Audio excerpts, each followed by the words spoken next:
What is up, everyone? It is Lan here again with another episode of Cheeseheadz Weekly.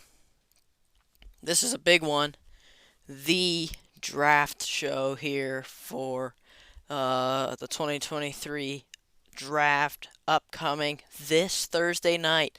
It's Tuesday, the 25th of April. 27th is when the draft is, starting at 8 o'clock. Stay tuned. It is going to be a blast. And so I cannot wait for that. And we're gonna bring in a special guest on the show here a little later and talk some draft stuff. So it should be great. So be sure you stay tuned for that as well. Before we get in too far, last week, yeah, it's been an interesting week for sure. We actually had more listens on our on the show on last week's episode than the week before, but we only had one vote on the poll, and that was, guess who? Me.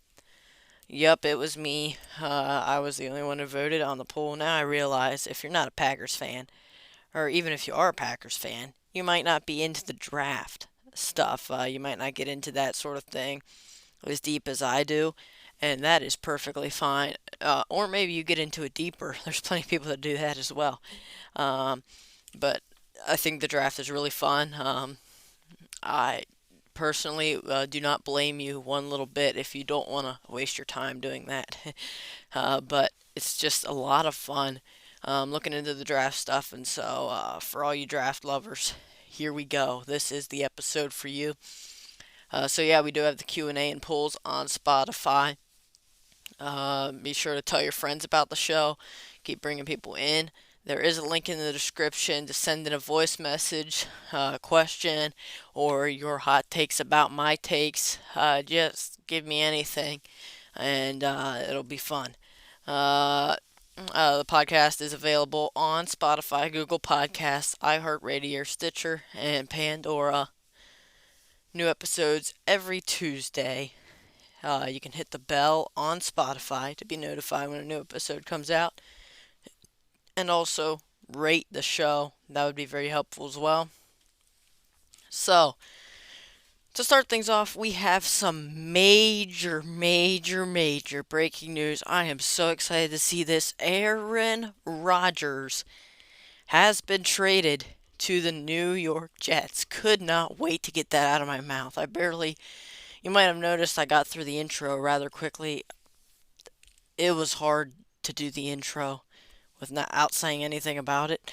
Yeah, obviously, everyone's heard about this. I would sure hope you have by now. I'll break down the compensation and some of the other things a little later when we have our guests on the show. But this is big, not only for the Packers in the draft, and based on what they got, this is a huge win for the Packers, if you ask me. And I think you ask any Packers fan, I think they will be happy with this. Um, I don't know what Jets fans are thinking. I'll have to figure that out at some point. I'm not sure what they would be thinking at this point if they think Rodgers is good enough to be worth everything they got. But I am so stoked to see Jordan Love officially the starter for the Packers. The off-season workout program started in Green Bay as well, so we got players out there. Jordan Love's getting the work in with his guys, with his receivers. Watson, Dobbs, and of course Aaron Jones, A.J. Dillon, who I think will be a big part of the offense next season. So I am absolutely stoked to see what happens next season. And Rodgers is going to wear number 8 with the Jets. So not going to unretire Joe Namath's number. But this is big stuff here. And I'm really excited. We'll talk a little bit about that. But as far as the trade goes, just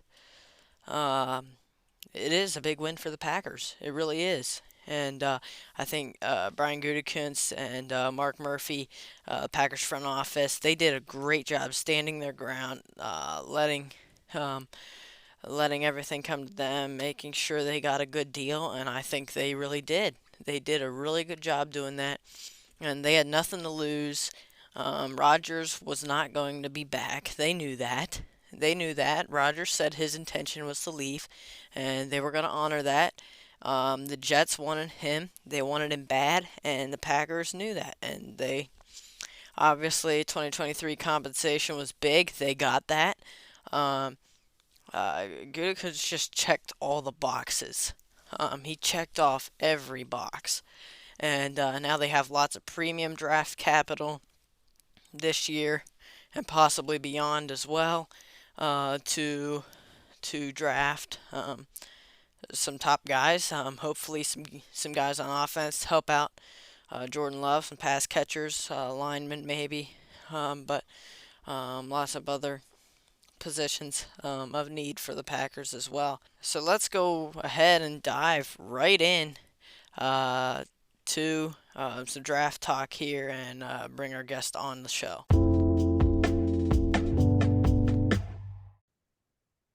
All right, so we're finally got a guest on the show here to talk some draft stuff. We got my cousin Robin on the show here from Kentucky, but an avid Packers fan like myself, and one of the few people I can talk to about the Packers just about any time during the off season, and so we both kind of like to get into the draft stuff, and so I thought I'd bring him on for that. Um, so um, to start things off, I ranked um, a few like my top 5 players that I liked in of the tight ends, the wide receivers, and the safeties for the Packers in my last episode. So this is like our second draft episode, the main draft episode, and then we will the draft will obviously be this Thursday then. Um, so that should be interesting, and we just got some major news that Rodgers was traded to the Jets. The Packers were able to move up 2 spots in the first round. The Jets and Packers swapped first round picks, and we'll maybe talk about why that could be significant. And also, Packers swapped a 5th round pick, gave one of those to the Jets for, and got a 6th round pick, and they didn't have a 6th round pick previously. And then also, they secured a 2nd round pick, the pick that the Jets received from trading Elijah Moore to the Browns, and then a conditional pick in 2024 if Rodgers plays 65% of the season. So I'd say that's pretty big for the Packers. They did pretty well in that trade, a little bit better than I was expecting for sure. So to get started, I would say, or what I said last week is the top 3 need positions for the Packers. I said that was tight end at number 1, receiver number 2, and then safety at number 3. So I was wondering what your top 5 of positions of need for the Packers going into the draft here. I could definitely say tight end receiver, not number 1 and 2. I will tell you that. Yeah, it's kind of hard to look at, really, considering the depth that they have in some places. Yeah. But I look at, like David Bakhtiari, you don't know what he's going to do.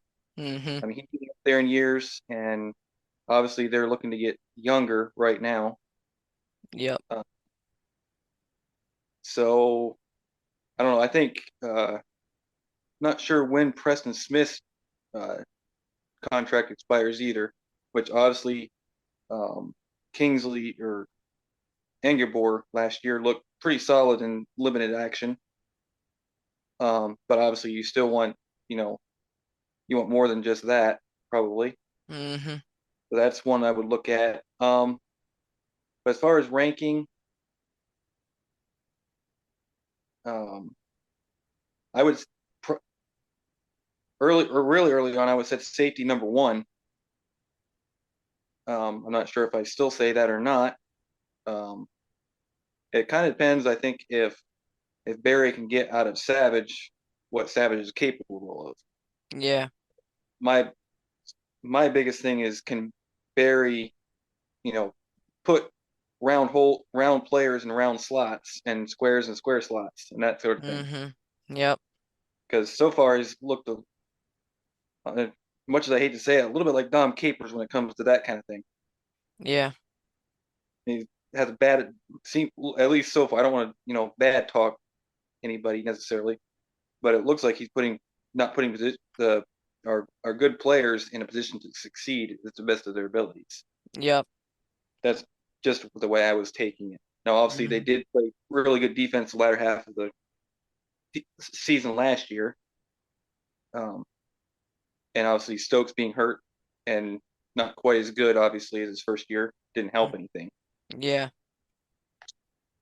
Um, but I would probably say, I think I'd probably go like offensive tackle and edge, probably tied for Okay. first and second there, and then safety probably three, and tight end four, and wide receiver five, something like that. Okay. That's That's interesting. just an investment. I hadn't really thought about that. Yeah. And, and part of it is I believe that with LaFleur's offense, we're finally running the way he wanted it to begin with, I think is going to benefit them greatly, especially as it comes to the receivers and the tight ends. Mm-hmm. Yeah. Um, and I think honestly, I believe that like Dylan and uh, Jones are going to get a lot of work again too, and Mm-hmm. it may look more like what we were expecting last year with those two. Yeah. Yeah, for sure. I could definitely see that. Yeah, kind of interesting that you seems like maybe you're thinking a little bit like a Packer. Like someone from the Packers front office, like with the offensive tackle and the putting the defense first. That was definitely interesting. Yeah, I was I would have thought that you would have at least had tight end up at the top. I did not. I didn't really expect you to have receiver up there too high, but yeah, that's definitely interesting. So as far as first round targets, for the Packers, I know I have two guys that I really like for the Packers in the first round that I feel like would be great value right at where they're at. And I realized they did move up two spots. There were some reports about Jackson Smith and Jigba, the best, widely considered to be the best receiver in the draft out of Ohio State. And there were some reports that that the Eagles were making a push to bring him in to draft him at number 10, where I would think he would probably be available for them. Um, and then also, yeah, they were doing their homework on him, it sounded like, and also there were some reports that he could go to the Jets. But now the Packers have moved ahead of the Jets, so we don't have to worry about that. Um, I think he would be a really great pick for the Packers at number 13 now. What are your thoughts on that? Yeah, definitely. If you're going to take a receiver, pick 13. He's the guy, without a doubt. You don't take anyone else. Yeah. Green Bay isn't huge on smaller receivers to begin with, so like in my opinion, my wide receivers 2 and 3 are Jordan Addison and Josh Downs, and both those guys are kind of smallish. So Yeah. they definitely not anyone else in the first. If you're going to not get JSN, I'd say, and you want a receiver in the first round, you either trade back or you trade up from the second, one of the two. Mm-hmm. Because, like, yeah, like Quentin Johnson, he's huge, um, has a ton of potential, but just from everything I've um, listened to and read about him, um, the fact that he needs a serious amount of work seems like in route running, Yeah. and his hands are kind of suspect. So that Yep. makes me a little bit nervous Yeah. because we already had enough problems with drops of rookie receivers last year. And Yep. I love Watson as much as anybody. I really like Watson. But I do think if they do take JSN at 13, Watson's probably the number two guy in that Okay. offense. I think JSN's your you know, you catch 9 balls for 115 yards or something like that every game. And Mm-hmm. whereas Watson's like, your big play, 5 catches for 95 yards and a touchdown or something like that. Yep. Yeah, that sounds about right. I think definitely JSN is more polished than Watson.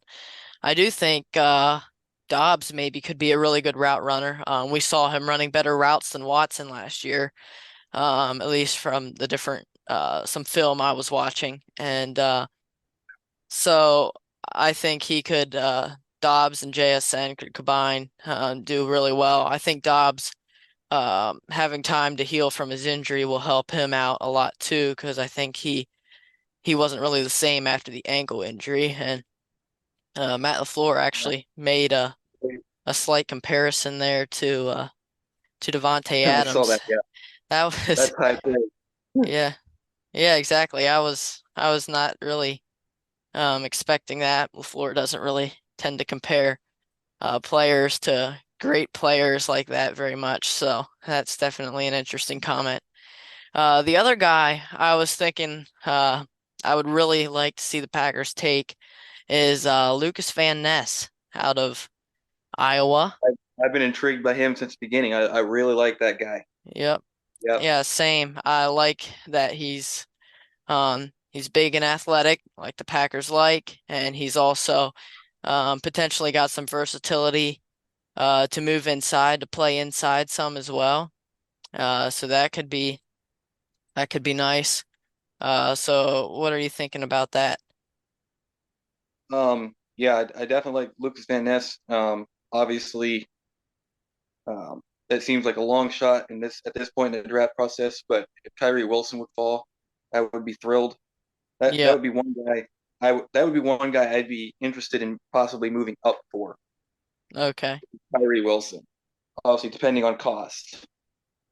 You don't want to go overboard with it, especially considering the edge rushers that are available where they're at and possibly later, like a Miles Murphy's even. I would consider him Mm-hmm. there. One out of kind of out of left field that I think could I would be intrigued by would be I'm not sure exactly how you say his last name, but Brian Bresee, the Okay. defensive Yeah. tackle from Clemson.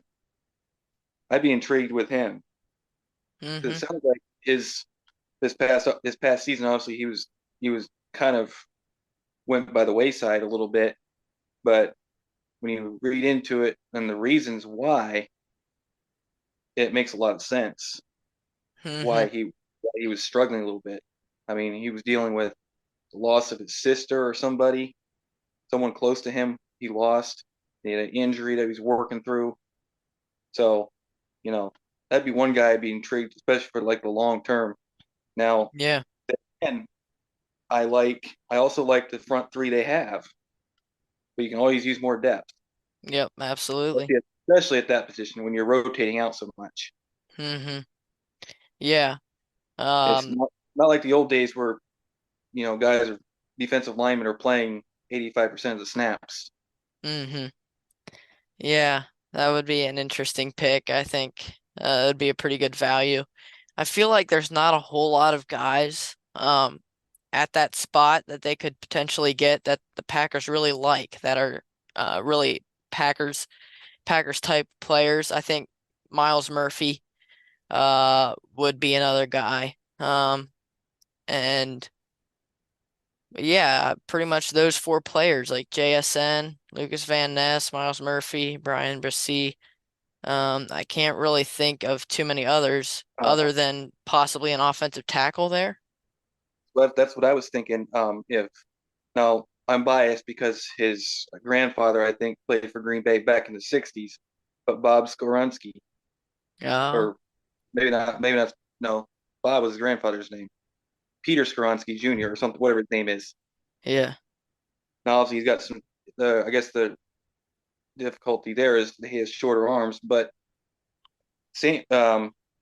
A guy came out a couple years ago from the same college that had shorter arms, and he's been playing lights out for the Chargers by the name of Rashawn Slater. Hmm.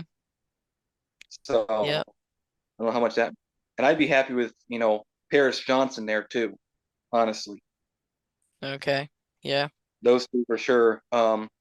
Roderick Jones, I think maybe you could trade back a little bit more. He has some big upside, but I guess he's not quite as polished as the other guys. So Okay. that'd be Yeah. another guy to look into. And well, you sent me a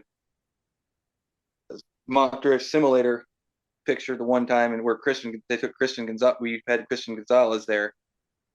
That would that would really, because that's not really, doesn't look like a need on the surface, but you know you take a corner, you can get playful with some of your other guys. Yep. Yeah. You can move Douglas to safety. You can. I noticed Gonzalez, I think, has a little bit of versatility himself. Said something Yeah, about him being able to play the slot, maybe. So that would certainly be interesting. yeah. And I do think with them moving up to 13 that my favorite safety in this class is probably out of the question Okay. because it's just not a value there. I don't think. And that'd Yeah. be Brian Branch of Alabama. Yeah. Yeah, that's what I was thinking. It seems a little bit high at a uh, draft branch. Um, what do you think about tight ends in the first round? Personally, I don't really think they should draft a tight end in the first round. I think there's enough guys that they could find day two and day three. But what are your thoughts on that? I would tend to agree. The only thing maybe if you have absolutely nothing of value at 13, you trade back some and pick up some extra capital. Hmm. Maybe if you really like a guy, you trade up from the second. But I think that 42 and 45 picks are going to be sweet spots for tight Yeah. end, Yeah. and possibly a bit of a longer shot um, with the recent hype on Sam Laporta. But I know earlier on, Sam Laporta could easily be had at pick 78 in the third round. Yeah. Now Yeah. I don't know if he's still. I've seen some mocks with him going the first round lately, and I don't know if that's still a potential of him going the third or not. Um, yeah, that's my view on tight end is for the most part, unless they're a huge difference maker, which there's possible, and especially in this class, there's some chances for that. But I'm a more I'm an old school guy, so tight end skill positions outside of quarterback tend to take a back seat to almost everything else for me. Okay. Yeah. Uh, so I guess um we're able to address kind of first round targets for the Packers. Um, so let's talk about tight ends. Just in general, what tight ends do you like? Would you want the Packers to pick? Honestly, I'd be fine with any of the top five. Really, honestly, Hmm. I think I don't. I honestly think Mayer and Kincaid will probably be long gone by pick 42. Yeah. I, I'm pretty sure of that. Um, but Darnell Washington and Luke Musgrave could very easily be hanging around at pick 42 and 45, who are my next two.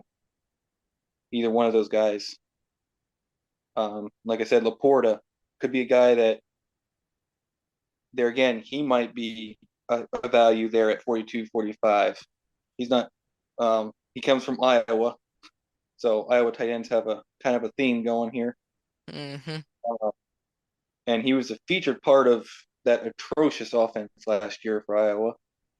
I mean, he Mm-hmm. was basically their only good player on the skill positions for the most part. They didn't have much there. Yeah. Their offense was putrid. Actually, it's probably worse than Wisconsin's, which is saying quite a bit. Wisconsin was not great last year. Outside of Braylon Allen, they didn't do much. Yep. So there again, Lepore is another guy like. Um, Obviously, there's that athletic freak that scored a 10 out of 10 on the relative athletic score. Let's see, who was that? That was Kuntz. Zach Kuntz Yep. from Old Dominion. Mm-hmm. That guy's an athletic freak. But I've always been kind of skeptical of the so-called athletic freaks Yep. And myself.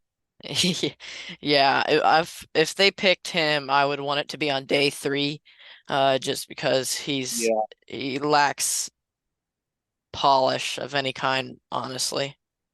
yeah. One guy I would be okay with in the third round potentially would be Tucker Kraft. Yeah. Go to state. But then you start getting to day 3 and there's like you can look around and Brendan Strange from Penn State. I've heard some decent things about him. Also, you got Josh Mhm. Wiley from Cincinnati. He was getting some hype. Um, there's guys scattered throughout that day 3 that you can pick up. I mean, if they pick up two in round, 2 in day 3 and nothing before that, I can live with that. Yeah. I'm and I honestly think with Love taking it over now, that DeGora might have some hidden upside that we haven't seen so far. That's just my thinking. Yep. I've been seeing some articles about that and watched some highlights, and now that I saw some of those preseason highlights, I remember now Love did throw a lot to DeGuara preseason, whenever they were playing together. So that definitely, yeah, I definitely could see DeGuara catching some more passes. Um, Um, this is gonna be year 4 of that draft yeah, class. You got Love, Dillon, and DeGora in the first 3 rounds. This might be the year where it all comes together, and those three are really it really hurts that Dillon and DeGora in the last year of their contracts. It's kind of painful. yeah, I yeah, haven't seen too much of any of either one of them. And with Dillon running backs, it seems like most of the time after their first contract, it's outside of the exceptional few, it's over. mm-hmm, A lot of times. I mean, there are yeah, exceptions. We were lucky enough to get. Doesn't happen often, but we got a 6th rounder that turned into or fifth. Can't remember what they drafted him with, but turned into a huge get for us, obviously. yeah, And then I was actually thinking this season when all the reports of Rodgers being traded, I'm like, okay, if you're going to trade Rodgers with Jones's huge cap hit, you know, trade him to a running back needy team like Buffalo, Kansas City, and you could probably get. I wasn't never able to get a 2nd rounder in the mock draft simulator, but I was consistently able to get a 3rd and a 5th from Buffalo for Aaron Jones. okay, And I'm like, okay, that was a. But then he restructured he took a uh, salary cut. He cut his salary down to make it easier for Green Bay. I'm like, okay, so he's staying at that point. And yep, just looking at the, I go keep going back to that one back shoulder throw that Love threw to him in the Philadelphia game where Jones just plain dropped it. And I think it was, I think it might have come from surprise seeing that ball that perfectly placed, yeah, almost as much as anything. yeah, So I think Jones could have another solid year, honestly. Yep. Now he's 28, but he doesn't have the tread like most 28-year-olds do either. No, yeah, I think Matt LaFleur does a really good job using him. Um, just just using Dylan. I think Dylan might have ended up with a few more carries than Jones. He tended to give it to Dylan a little bit more at times, and then just uh, hit it with Jones, and that seemed to work really well. It fits Jones' abilities and with his size and everything. And Uh, yeah, Dylan obviously had a bad year last year because that's yeah. not what we've seen in the first 2 years of his career at all. hmm Yeah, that's true. And he did start to play a little bit better towards the end of the season, but I definitely would have liked to see more out of him. I think Um, I think he'll step it up a little bit this season, but yeah, yeah, I mean, I took him in the seventh round of fantasy drafts last year, which is like was probably 2 or 3 rounds ahead of where ESPN had him. And because I had him above Damian Pierce, to be honest, because I thought the offense would be good enough that Jones and Dillon would be good enough, and it just didn't happen. yeah, yep, And even Jones even had cold stretches there during that losing streak. yeah, yeah. So, um, let's go over some receivers here quick. Um, just going over the fun positions. I know, I know. Packers fans every year they're always mad that the Packers don't draft a receiver in the first round. Personally, I've been just fine with how the Packers have been doing with the receivers. There were maybe the year before last. Um, I would have been okay if they would have drafted a receiver a little sooner. Just yeah, they waited a little bit long maybe to address the need, but they did well when they did do that. And I didn't want to. They would have given up too much capital to have to trade up for one of those guys. I think they did a good job just um, hanging where they were in the first round and then going up and getting Christian Watson there in the second. Um, so this year, obviously, if they're going to go first round, it's got to be JSN. But there's a lot of guys on day two. I've heard a lot of stuff about like Rashee Rice out of SMU. Also, a guy I really like, Jonathan Mingo from Ole Miss. There's others. What do you like for wide receiver in like the second or third round? I can live with Mingo. He's got his production wasn't quite a college player, especially um, I I'm not saying it's going to happen because he doesn't quite fit the size preferences of Green Bay most of the time. I really like Josh Downs at North hmm Carolina. Like I said, he's kind of smallish. Um, Addison, I could live with Addison. I honestly like John Downs above Addison myself. That's not a majority opinion at all. I know that. hmm Um, but I definitely have both those guys above who would generally fit the physical profile that Green Bay looks for in Quentin Johnston. That's Okay. Yeah. just my opinion. Johnston has upside, but he is technical, kind of sketchy in my book, Yeah. like route running and like to me he looks like a watered down version of Christian Watson. To be honest, Yeah. we already have that, and I think Christian Watson's better. To be honest, Yeah. so I would rather have a slot guy,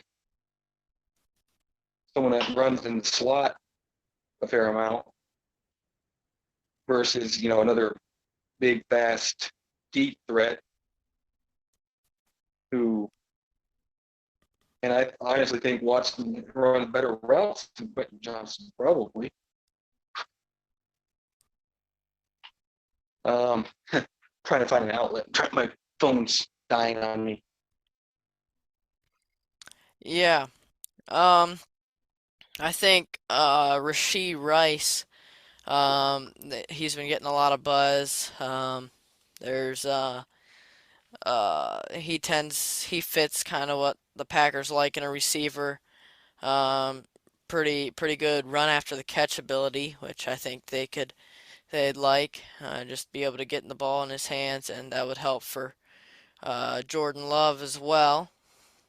Yeah, Um, I wouldn't draft him before round 3 myself, okay. honestly, but that's just me. Yeah. Um, there again, there's some I have I have concerns when he has that many contested catches, and like how open was he actually getting? Yeah. That's true. That bothers me a little bit. Yeah. So, what are your thoughts on Dontavian Wicks out of Virginia? Um, I have he's been not getting some studied him buzz. hardly at all. Okay. Okay, yeah, I haven't not looked into him at all to this point in time. Um, one guy I really like that has just recently come on to possibly be taking round 3 potentially, um, out of Iowa State, Xavier Hutchinson. He's a little bit bigger body, runs good routes, actually has strong hands, which seems to be, it seems like you're either small and have strong hands or you're big and don't have strong hands in this class, looks like a lot of times. Yeah. And Well, so that was one guy I've been looking into that I kind of like him. yeah. Yeah, that's true. There's definitely plenty of receivers that struggle with drops in this year's class. We're starting to run out of time here, but just quickly, what do you think of the Tennessee receivers, Cedric Tillman and Jalen Hyatt? I know they had Hyatt in for a visit, and he is a smaller receiver, so I would be um, a bit surprised if they actually drafted him. But what are your thoughts on them? Okay, first of all, on Hyatt, um, everything I've looked into, his route running outside of about 2 routes is not good. Yeah, He basically can only get open as a deep threat. So he's yeah, a small deep threat, and we already have the deep threat. And I honestly think Dobbs can be a bit of a deep threat as well. yeah, I mean, I'm not saying he's going to be Jordy Nelson, but I think he can like Adams wasn't really known for a deep threat, but he got open deep occasionally. yeah, And there again, but as far as straight up on Tillman versus Hyatt, I'll take Tillman. Give me yep. Tillman straight up over Hyatt. Hyatt is a field stretcher. That's all he is. He's MVS. That's That's who he is. yep. That's basic. That's what I think. Yeah, He's Marquez Valdez all over again. yeah, Is and what I'm thinking. Maybe better hand. yeah, you look at Tillman, on the other hand, I just watched highlights, so you can only go take grain so much off of highlights. But I I take Tillman in second in a heartbeat. You know, okay, I think that would be pretty good or a good pick. I would yeah, I would deal with it. That would be okay by me. yep, Um, to me, like you mentioned, Jonathan Mingo. Um, I think Mingo is a bit of like a poor man's Tillman. Is I watched them both highlights, and I think they're kind of the same build and prototype. But I think yeah, Tillman's a slight bit better. yep, yeah. In my I could yeah, I could agree with that. So I saw one mock where Tillman goes in the first round, and that's a bit rich. Now it was the end of the first round to Kansas City, Okay, so they can probably afford to reach a little bit in some instances. Green yeah, Bay's not in a position to do that really. Yeah. Yep. But definitely out of those, if given a chance between the two straight up, I'm taking Tillman for sure. Yeah. And MVS was drafted like day three sometime, Yep. and Hyatt's getting a few first round rumors, so I'm not sure what exactly is happening. But Yeah. That's who reminds me of when I yeah, read when I read and listen about him. Obviously, yeah, when you watch him, you don't see any of the bad routes where he struggles yeah, to get open. You just see him running free behind Alabama's secondary yeah, for yep, touchdowns all day long. yep, And there again, on both those guys, honestly, you have to go look and how much that offense had something to do with it. They're running a very weird spread scheme that doesn't has proven fair amount of time to not translate well to the NFL. mhm, yep, that's true. I read something the other not too long ago where when Hyatt and Tillman were on the field together this past season because Tillman was banged up a lot, is Tillman actually out targeted and out caught Hyatt when in the games he was healthy. Yeah, yeah, So he was I f targeted more. yeah, I feel like Tillman's kind of being pushed down the boards a little bit in favor of Hyatt just because of the injury last season. Um, but if you look, from what I've heard, I haven't actually looked too much into him but from what I've heard, his highlights like from the 2021 season, he was really good, and when he wasn't Yeah, struggling with the injury. yeah. And Hyatt before this season had done absolutely nothing, zero. Yeah, yeah, So that bothers me too because I to be perfectly honest, I take Marvin Mims over Jalen Hyatt right now. I think yeah. Okay. I would.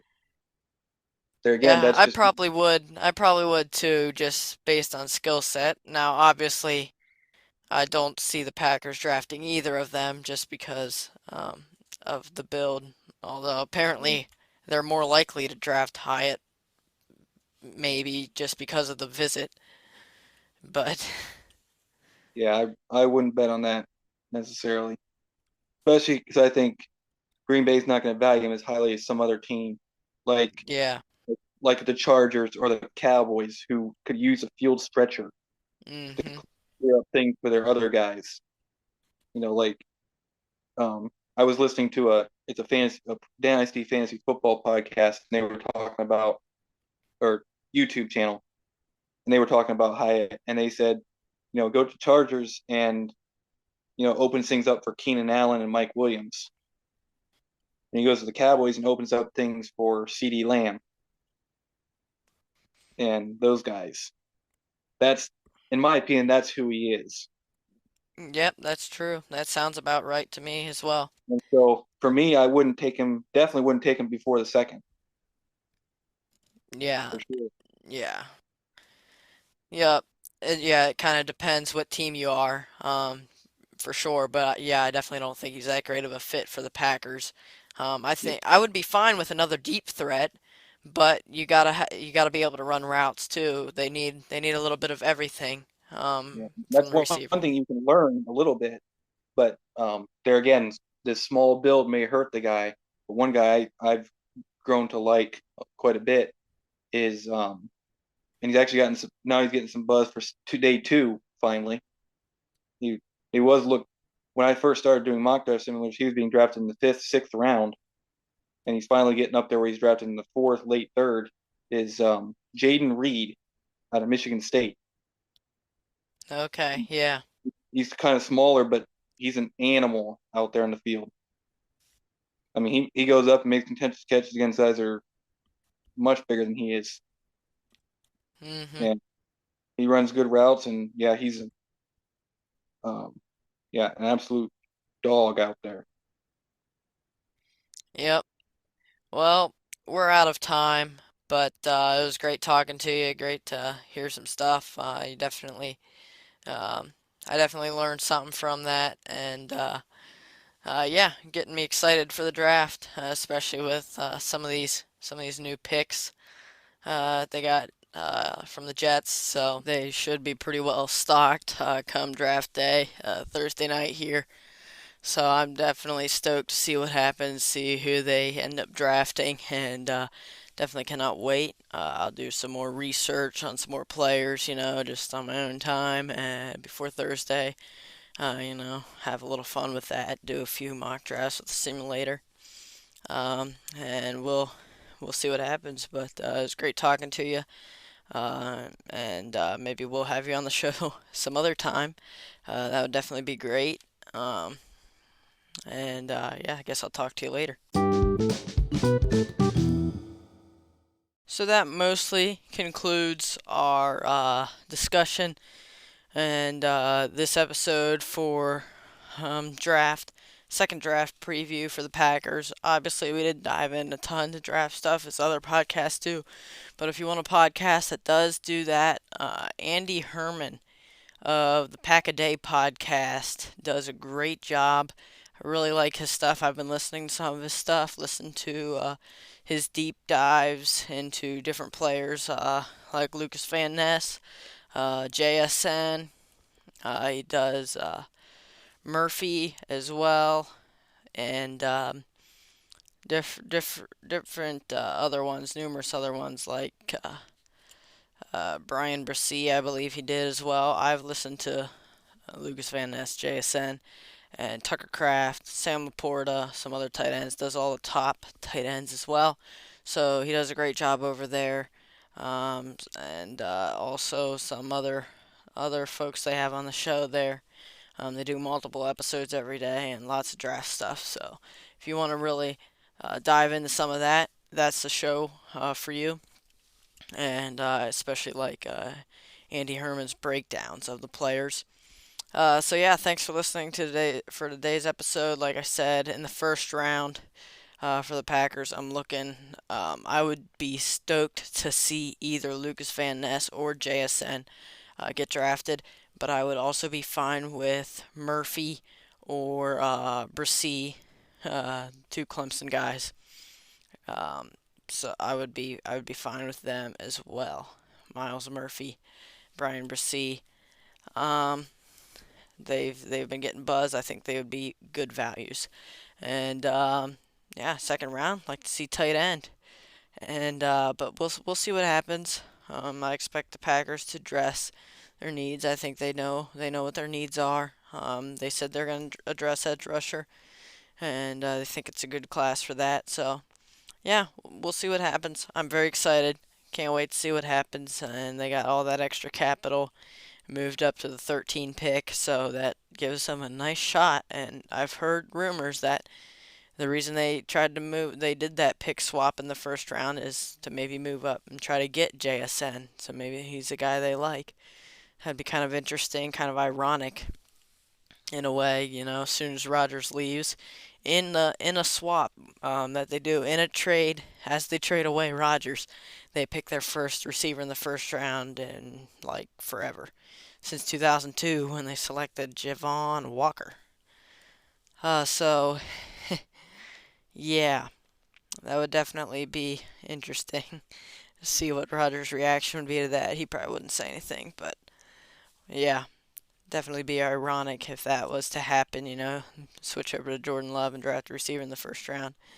But the truth is, they've drafted really well in the second round with wide receivers, and they continue to do that. And there's great options in the second round again this year, second and third rounds. So I can definitely see that happening as well if they want to go Lucas Van Ness or someone else in the first round.